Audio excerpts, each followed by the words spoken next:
こういった感じでね、香りの強い開いているもの、天ぷらではなくフライがおすすめなのかというと、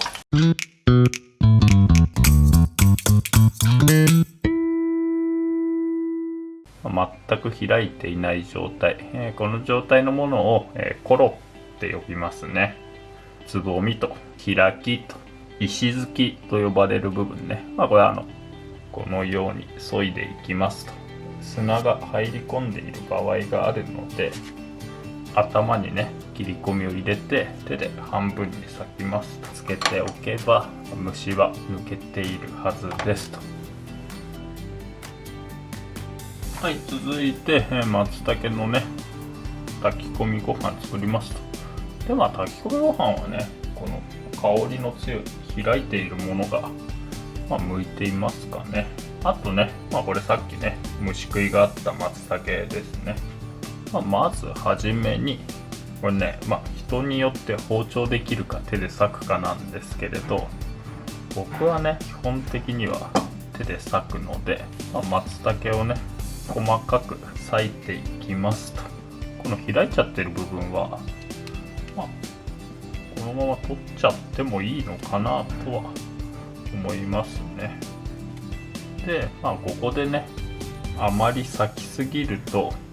どうしても食感が弱くなるので、この辺はね好みで加減してくださいと。虫食いね、これ裂いてるうちにもしね虫がいたらしっかり洗い流してくださいと。でこういった感じでね松茸準備できたら、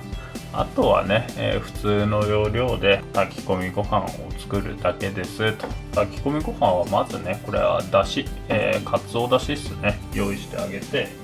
味を入れていきますと。まず酒ね、あとはこれ薄口醤油、お塩で、味を決めてあげて、この字でご飯を炊いていくと。でこのねだしはね、かつおだしでも昆布だしでも、どちらでもいいと思うんですが、松茸の鮮度が良くて香りが強ければ昆布だし、若干ね香りも飛んでる松茸であるならばかつおだしでちょっとね風味を加えてあげるのがいいんではないかと思いますんで、炊き込みご飯はね、まず研いだお米を鍋に入れますと。でそこに、先ほど作ったね、だしを加えますと。でこのお米とねこのだしの、比率は、僕の場合はね固めのご飯が好きなので、お米対だしの比率が、容積比で1対 1.1 ぐらいにしてますね。おそらく炊飯器だとこのね土鍋より水蒸気の抜けが弱いと思うので、炊飯器で炊く場合は1対1ぐらいにして炊いてますね。で土鍋の場合はね、まずこの状態で火にかけてあげて、このねだしがふつふつと沸いてきたら松茸を加えます。でこういった形でね沸いてきたらここにね松茸加えますと。これなんで、最初から加えないのかというと、どうしてもね火を入れすぎると松茸の香りが飛んでしまうので、最初からではなく、このね沸いたタイミングで、松茸加えますと。炊飯器の場合はね、なんで最初から松茸入れるのかというと、炊飯器はね単純に途中で開けられないので、最初から松茸を入れて炊飯しますと。でこういった形でね松茸敷き詰めたら蓋をしますと。土鍋でご飯を炊く場合は、沸いたら、ごくごく弱火に落としてくださいと。で土鍋って保温性が高いので、弱火に落としてもずっと沸騰はし続けるはずなので、このままね12分ほど、火にかけていきますと。で、12分経ちましたと。で12分経ったらね、最後ねこの6秒から7秒ぐらいこのね火を強火にして、で火を止めてあげると。でなんで最後火を強火にするのかというと、ここでね強火にすることで鍋底におこげができるのと、あとねこの余分な水分が水蒸気となって飛ぶので、強火にしてあげると。ここから、8分ほど、蒸らしていきますと。で、8分ほど蒸らしたら、松茸ご飯完成ですと。でね、食べるときは全体にねさっくりと混ぜ合わせてあげれば、ではこれね鍋底にこういった感じでねおこげが。以上、松茸の炊き込みご飯でしたと。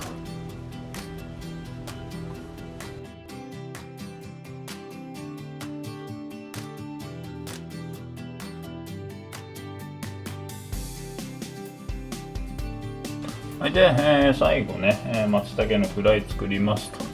で、フライはね、卵と、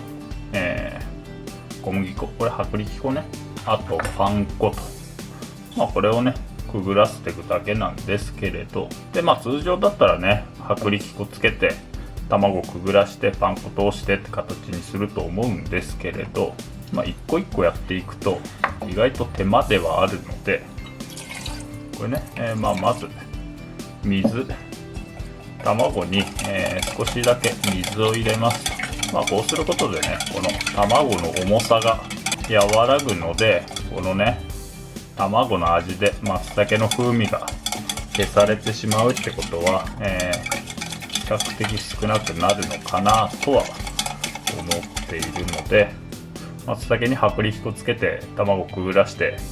ってやってもいいんですけれど、そうするとどうしてもねパン粉がねまばらになりやすいので、こっちにね、もう粉を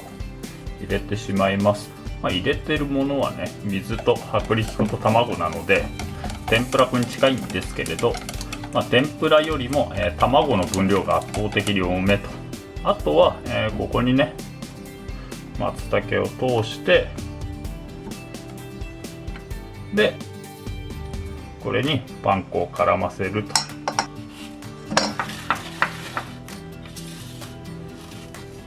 でこのね使うパン粉はあまり粗すぎない方がいいのかなと。あまりね油を吸いすぎるとどうしてもね松茸の風味を感じづらくなるので、細かいパン粉を、薄くねまんべんなくつけてあげるっていうイメージですかね。このね傘が開いたものは意外とねこのパン粉がつけづらいので、ここにこの泥が溜まったりだとか、なかなかパン粉を均一につけづらいので、うまいこと、つけてくださいと。でこれね、フライ揚げる温度は、170度ぐらいですかね。松茸をね、切らずに丸ごと揚げるので、温度が高いと先にね衣が焦げて、中まで火が入らないってことが起きるので、あとはねもう落として上がるのを待つだけっていう形ですね。これキノコなんでどうしても浮いてくるので、そこはね時折ひっくり返してあげて均一に揚げてくださいと。なんでね、天ぷらではなくフライがおすすめなのかというと、キノコ類ってね思ってる以上に水分が多いんですよね。なので天ぷらなんかにすると結構ねすぐ食べないでね時間を置いとくと松茸からね水分が抜けて、で衣がねべちゃべちゃになりやすいんですよ。でその点でね天ぷらよりもフライの方がね扱いやすいのかなということで、今回はフライにしているんですけれど、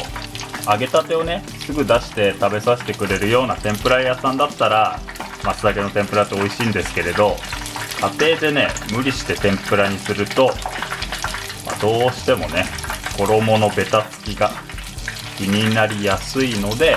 天ぷらではなくフライにしますかね。でねまたねもうみんなパン粉のサクサクの食感とちょっと香ばしい香りと、あとこれにね噛んだ瞬間に松茸の香りがねと相まって、僕はね松茸のフライって非常に美味しく感じるので、そうですね、好きな料理の一つではありますかね。こういった形で綺麗に衣に色がついたら完成です。塊ごと揚げてるので中まで入っているのか不安になると思うんですが、これはね油から揚げた後の余熱でねしっかり火が入るので、衣に色がつく程度に揚げれば、美味しく食べられるはずですんで、ぜひね挑戦してみてくださいと。フライというとどうしてもねソースだとかタルタルソースで食べるイメージがねあるとは思うんですが、これね当然ながら松茸にねソースなど合わせるとこの香りが飛んでしまうので、食べる際はねお塩とすだちで召し上がっていただくという形ですかね。はい、こういった形で、松茸のフライが完成です。以上松茸のホイル焼きと松茸の炊き込みご飯と松茸のフライと、あとね別動画で松茸のお吸い物と、このね4つが、僕のおすすめの松茸の食べ方でございましたと。